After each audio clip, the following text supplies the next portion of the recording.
I'm glad that you recommended this book because I was in a time in my life where things were changing. I was kind of getting a new boss and I started listening to it. I'm like, man, like this is kind of the creative thing that I needed. Cause I feel like creativity is hard because when you're a creative, you also have to manage the creativeness, right? And one of the topics we'll cover, there's the sidebar of being a professional, you know what I'm saying, and what amateurs look like, eventually. And I always wondered, how you started rolling things and how, your mindset started impacting your creativity. Cause like what I saw was from you, Mike, anyway, is you had this idea, you wanted to do this thing, but you couldn't figure out where to get started. And I think, his book on resistance is very, very pivotal to that. So our first topic that we're gonna get into is, you know, knowing yourself. Like, why did this one stand out to you so much, and what did it mean to you? Well, so kind of like something that you just kind of started to touch on. This is really a new phase of my life, so it's really important to understand that. So I'm 46 years old. Hmm. I would say that until the last 5 years of my life, 4 years of my life, resistance dominated me. Mm. It beat me from every end of the spectrum. That I couldn't do. There were so many things in my life that I attempted to do that I would either develop anxiety or just my life would become chaos that would prevent me from ever accomplishing anything. I mean, Mm. most of my life is really marked by being overcome by resistance.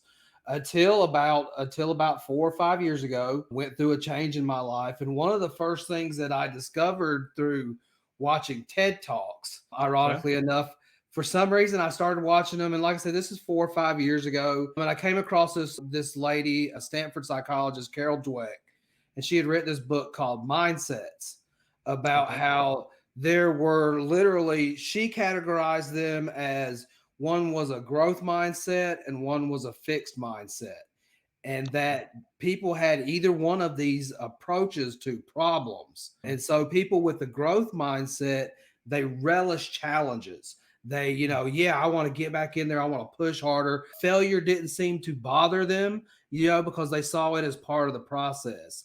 Where people with fixed mindsets were already apprehensive before even addressing the problem. So they came from a place where they felt like they were already going to fail, and that failure was absolute. So why not? Why even try? Mm. So I began thinking that about how these mindsets have affected my life, and how most of my life I've approached almost every problem that, oh well, this is just another thing, I just might as well move on to something else. Give up, fold. I mean, it's been really bad most of my life. It's kind of embarrassing thinking about it, but there were some extenuating circumstances. But so I began to think that, so if I can recognize this mindset difference in myself, then I Mhm. can begin to adjust and begin to change my current mindset. And that's what this woman from Stanford was talking about. How when we become process focused rather than, say, talent focused, oh, I'm born with all these abilities to do. I have this great creativity inside of me. I'm born with it. I can just, touch some canvas and I'm producing art, or make a song, or build an organization, whatever your field, or canvas is. Mhm. But the reality is that for most of it, it's not that way. It's a building process. So how do we praise that process in people and help them develop a growth mindset where they're willing to face challenges? Because Mhm. we talk about it a lot with comfort zones. We Mhm. talk about it with famine mentality. People that are scared to get outside of their norm, to embrace challenge and take risk. Even knowing that they won't grow, they're willing to not take that risk. So kind of what I learned was that we can kind of adjust that mindset within ourselves. But it first starts with understanding where we come from. How do you approach problems? How do you Yeah. approach resistance? What do you do when you're dealing with this internal struggle that drives you to stop doing something you're passionate about? Well, and that's accurate, man, because you with your background with addiction and the organization and things like that, it's one of those things where sometimes the devil you don't know is better than the what I'm saying, or the devil you do know is better than the devil you don't know. Right? It's about being Uh, comfortable.